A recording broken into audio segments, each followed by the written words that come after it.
স্বামীর কান্না আল্লাহ তাআলা দেখো কেমন শুনে নাই। বহু বছরের কবর থেকে বিবিকে তুলে দেয়।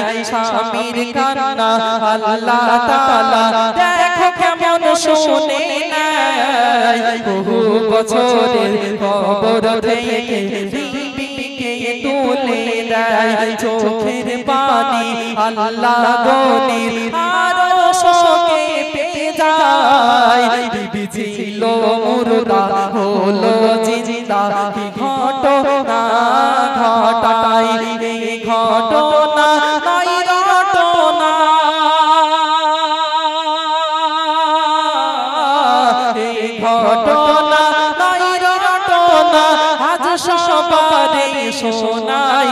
ঘটেছিল প্রাচীন যুগে ঈসা নবীর জামানায়, সেই ঘটনা ঘটে যায় ঈসা নবীর জামানায়। স্বামীর কান্না আল্লাহ তাআলা দেখো কেমন শুনে নাই। বহু বছরের কবর থেকে বিবিকে তুলে নেয়। পীড়িতের বাঁধলো বাসা এক স্বামী বধূর মনি, বলতো লোকে মহা সুখে আছে গো দুজনে। হঠাৎ এক অজানা রোগে বিবি স্বামীর ঘরে, পীড়িতের ছিড়ল শিকল বধূ গেল মরে। বধূর সঙ্গে স্বামীর চোখে, বধূর সঙ্গে স্বামীর চোখে অশ্রু ঝরে বহে যায়। প্রতিবেশী সবাই এসে কাফন দাফন করায়, সেই ঘটনা ঘটে যায় ঈসা নবীর জামানায়। স্বামীর কান্না আল্লাহ তাআলা কেমন শুনে নাই। বহু বছরের কবর থেকে বিবিকে তুলে দেয়। বিবির সুখে দুঃখে ধোঁকে স্বামীকে দেয় অসহায়। আল্লাহর কাছে দোয়া করে কবর ধারে পড়ে রয়। বহুদিন পরে রাস্তা ধরে ঈসা নবী চলে, কাদরে কবর ধরে নবী তারে বলে। কেঁদে কেঁদে নবীর কাছে, কেঁদে কেঁদে নবীর কাছে দুঃখের কথা শোনায়। ও গো নবী রূপসী বিবি একবার দেখাও আমায়। ও নবী একবার দেখাও আমায়। ও নবী একবার দেখাও আমায়। ঈসা নবীর জামানায় এক স্বামী স্ত্রী তারা একে অপরের মধ্যে অত্যন্ত ভালোবাসা ছিল, তো সুন্দরভাবে সংসার জীবন করছে। হঠাৎ স্ত্রীর ইন্তেকাল হয়ে গেল। স্বামী স্ত্রীকে এতটাই ভালোবাসে, সেই স্ত্রীর কবরের পাশে বসে থাকে, কবরের সাইড গুলো ঝাড়ু দেয়, পরিষ্কার পরিচ্ছন্ন করে রাখে। সর্বদা কবরের পাশে বসে কেঁদে যার হয়ে যায়, আল্লাহ আমার স্ত্রীকে আবার ফিরে পেতে চাই, আল্লাহ আমার স্ত্রীর সাথে আমি আবার সংসার করতে চাই, আমার স্ত্রী অনেক ভালো ছিল আল্লাহ। অনেক দিন কেটে যায়। একদিন হঠাৎ নবী ঈসা আলাইহিস সালাম সেই কবরের পার দিয়ে হেঁটে হেঁটে যাচ্ছে। কি ঘটনা ঘটেছিল কবি লিখছেন, কুম্বিজনিল্লাহ বলে নবী মুর্দাকে তুলে দেয়। কবর থেকে বিবি ওঠে স্বামীর বুকে চড়ায়। স্বামী কান্নার ছলে নবীকে বলে, দোয়া করো আল্লাহর দরবারে, আমার ঘর থেকে হায়াত দিয়ে দাও বিবি আর না মরে। শুনে সবই অবাক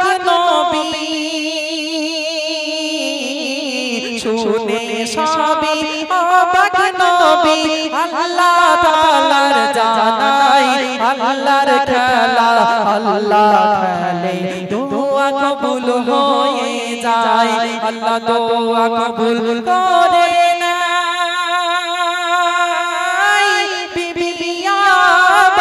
জীবন পাই স্বামীর কান্না আল্লাহ তাআলা দেখো কেমন শুনিলে বহু বছরের কবর রোতে বিবিকে তুলে দেয়। তো একদিন ঈসা নবী হেঁটে যাচ্ছেন, স্বামী তখন খুব কান্না কাঁদছে। ঈসা নবীকে বলছে, হে জামানার নবী, আল্লাহ পাক তো আপনার মুজিজা দিয়েছে, আল্লাহ পাক তো আপনার মুজিজা দিয়েছে, আপনি যদি দোয়া করেন মৃত জিনিস জীবিত হয়ে যায়। আমি আমার স্ত্রীকে অত্যন্ত ভালোবাসতাম, আপনি একটু আমার স্ত্রীর জন্য দোয়া করুন না, তাকে আমি আবার ফিরে পেতে চাই। নবী পাক তখন ঈসা নবী তখন আল্লাহর কাছে দোয়া করলেন, আল্লাহ দোয়া কবুল করে নিল। কুম বিসমিল্লাহ বললেন, বলার সাথে সাথে মৃত স্ত্রী জীবিত হয়ে গেল। স্ত্রীকে দেখে স্বামী এতটাই খুশি হয়েছে, স্বামী এতটাই খুশি হয়েছে, ঈসা নবীকে বলছে, হে নবী, আমার স্ত্রীকে যে আমি এই দেখলাম, আমি আর আমার স্ত্রীকে হারাতে চাই না। আমার যে আল্লাহ হায়াত, যতটা হায়াত দিয়েছে তার মধ্যে অর্ধেক হায়াত আমি আমার স্ত্রীকে দিয়ে দিলাম, আবার আমি তার সাথে সংসার করতে চাই। নবী অবাক হয়ে গেল, কতটা ভালোবাসে স্বামীকে, সে তার নিজের অর্ধেক হায়াত দিয়ে দিতে চাচ্ছে। তো দোয়া করলো, দোয়া কবুল হয়ে গেল। কি ঘটেছিল? কবি অতি মূল্যবান কথা লিখলেন। স্ত্রী জীবিত হয়ে গেল, দুইজন হেঁটে হেঁটে বনের দিকে যাচ্ছে, অত্যন্ত ক্লান্ত। তো একটা গাছতলায় বসে পড়লো, স্বামী স্ত্রী কোলে মাথা রেখে স্বামী ঘুমিয়ে পড়লো। হঠাৎ একটা রাজা এসে সেই তার স্ত্রীকে নিয়ে চলে গেল। কি ঘটনা আপনারা শুনলে অবাক হবেন, ছন্দের মাধ্যমে বলি, শুনুন। বিবির পাশে ক্লান্ত স্বামী ছিল গভীর ঘুমে, এক রূপবতী পুরুষ কাছে এলো ঘোড়া থেকে নেমে, বলে রমণী বাঁচাও তুমি, বিপদে আছি পড়ে, এক ডাকু দেখিয়ে চাকু এনেছে আমায় ধরে, নিয়ে যদি যাও গো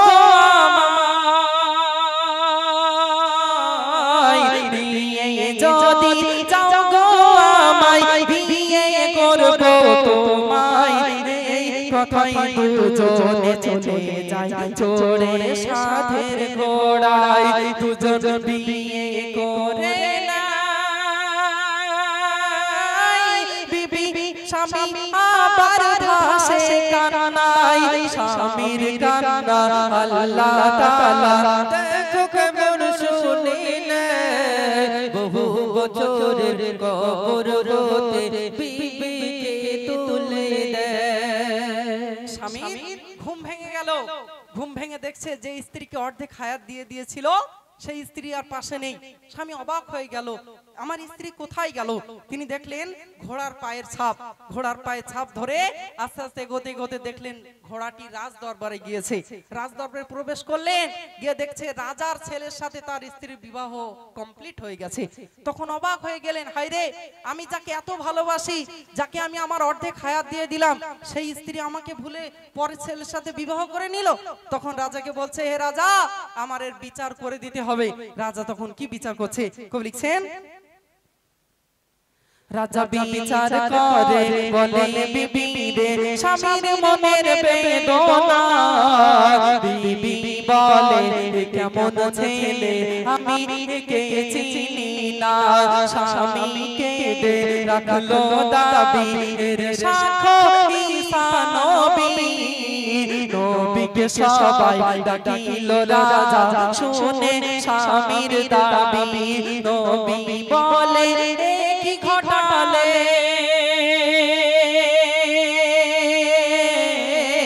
নবী বলে কি ঘটালে, এসে আবার দুনিয়ায় ও রমণী বলো তুমি, কি তোমার স্বামী নয়, কি তোমার স্বামী নয়,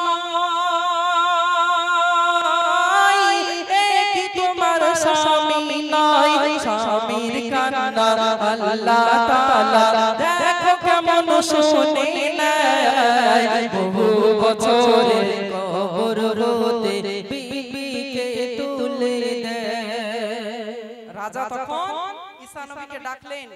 ঈসা নবী বলছে, হে বিবি, তুমি চিনতে পারছো না তোমার স্বামী যে সারা সময়টা কবরের পাশে বসে বসে তোমার জন্য কাঁদতো, যে নিজের অর্ধেক হায়াত তোমাকে দিয়ে দিল, তার জন্যই তো তুমি বেঁচে আছো। মেয়েটি বলছে যে না, আমি এই ছেলেটাকে চিনি না, এ অচেনা একজন পুরুষ। তো তখন স্বামী কেঁদে যারে যার হয়ে যাচ্ছে, হায় আল্লাহ, কার জন্য কি করলাম, সে আমাকে চিনতে পারছে না, আমি যে স্বামী সেটাও চিনতে পারছে না।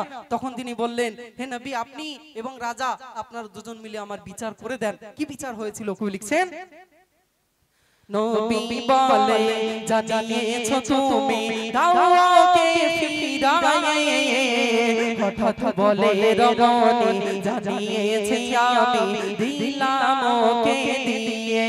বলার সাথে সাথে রাজসভাতে রমণী পড়ে যায়, যাই খসে সমস্ত গায়ের গোশত, কঙ্কালটা পড়ে রয়। স্বামীর হায়াত স্বামী ফিরে পায়, বিবি আবার মরে যায়। স্বামীর কান্না আল্লাহ তাআলা দেখো কেমন শুনে নেয়, বহু বছরের কবর থেকে বিবিকে তুলে নেয়। এত সময় ধরে কষ্ট করে কেন আমি এই গজলটি গাইলাম, তার মূল কথা হবে এই শেষ ছন্দে। কবি ছন্দের মাধ্যমে লিখছে, খুব মন দিয়ে শুনবেন। কাল হাসরে রোজ মাহশারে মাপবে পাপ পুণ্যি, জিন্দেগি আল্লাহর দেওয়া তার বান্দেগির জন্যে। কেন সব স্রষ্টার সৃষ্টি, সব স্রষ্টার সৃষ্টি, স্রষ্টাই বোঝে হবে মিছে খেলা। কেন মিছে কান্নায় কাঁদরে ভাই, ফুরায়ে নিজের বেলা। এমডি সামাদুল কাঁদে রে ভাই, এমডি সামাদুল কাঁদে রে ভাই, খুশি করতে আল্লাহ। এমডি সামাদুল ফোটাও রে ফুল কালমি জানের পাল্লায়, কালমি জানের পাল্লায়,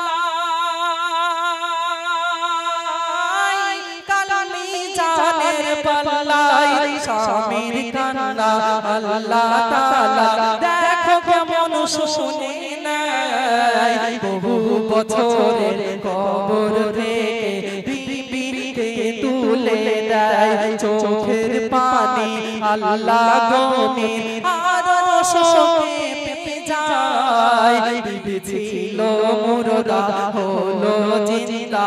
কি ঘটনা ঘটায়, এই ঘটনা নয় ঘটনা,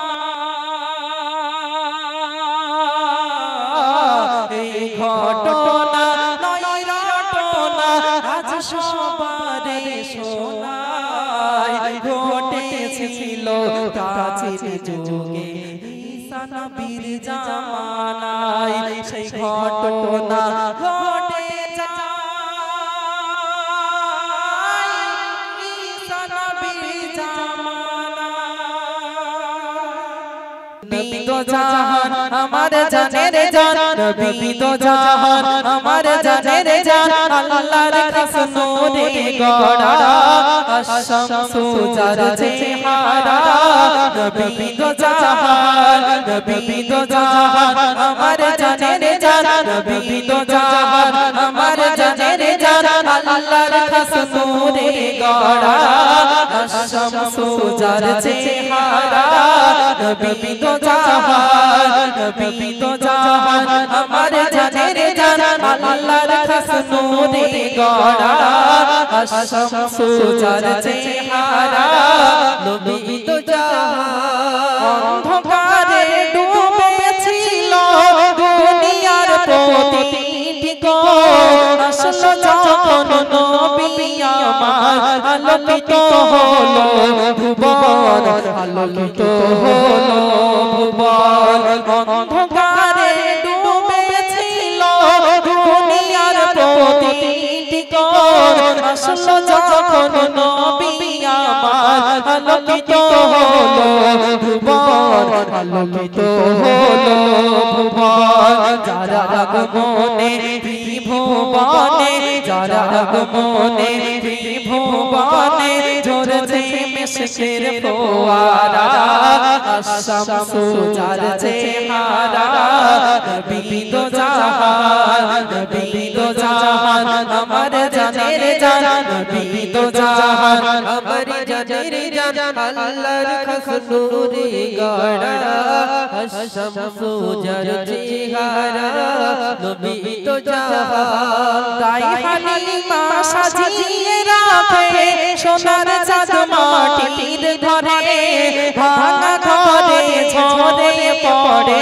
মুকুত মোতি পানা হিরে মুকুত মোতি পানা হিরে গাই হালিমা সাজিয়ে রাখে সোনার চাঁদ মাটির ঘরে ভাঙা ঘরে ঝরে পড়ে মুকুত মোতি পানা হিরে মুকুত মোতি পানা হিরে পায়ের ফাঁকে ঝাঁকে ঝাঁকে পায়ের ফাঁকে ঝাঁকে ঝাঁকে ঝুঁকে যায় হুরুফে তারা আশ-শামসু যার চেহারা নবী দো জাহান নবী দো জাহান আমার জানের জান নবী দো জাহান আমার জানের জান আল্লাহর খাস নূরে গড়া আশ-শামসু যার চেহারা নবী দো জাহান যার প্রেমেতে পাহাড় দোলে বেদিনের মন যায় গলে অন্ধ জনে জ্যোতি পেল নূর নবীর চরণ ধুলে নূর নবীর চরণ ধুলে যার প্রেমেতে পাহাড় দোলে বেদিনের মন যায় গলে অন্ধ জনে জ্যোতি পেল নূর নবীর চরণ ধুলে নূর নবীর চরণ ধুলে যাহার পরশে বেদিন এসে যাহার পরশে বেদিন এসে কলিমা পড়ে না সারা আশ-শামসু যার চেহারা নবী দো জাহান নবী দো জাহান আমার জানের জান নবী দো জাহান আমার জানের জান আল্লাহর খাস নূরে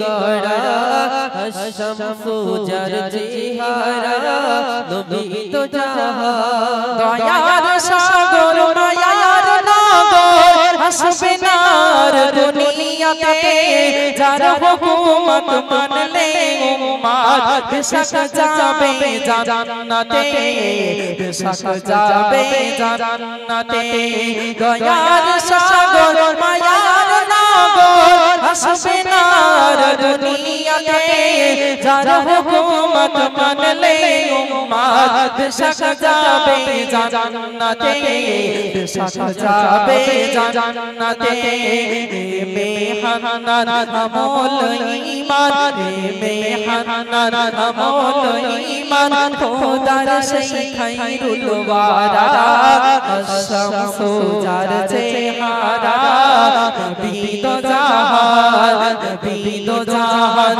আমার জানের জান নবী দো জাহান আমার জানের জান আল্লাহর খাস নূরে গড়া আশ-শামসু যার চেহারা নবী দো জাহান আলহামদুলিল্লাহ শুনলেন নবী পাক সাল্লাল্লাহু আলাইহি ওয়াসাল্লামকে নিয়ে নতুন কালাম আমি আপনাদের মাঝে উপস্থাপন করলাম আচ্ছা একটা ঘটনার গজল বলছিল কোন গজলটা বলবো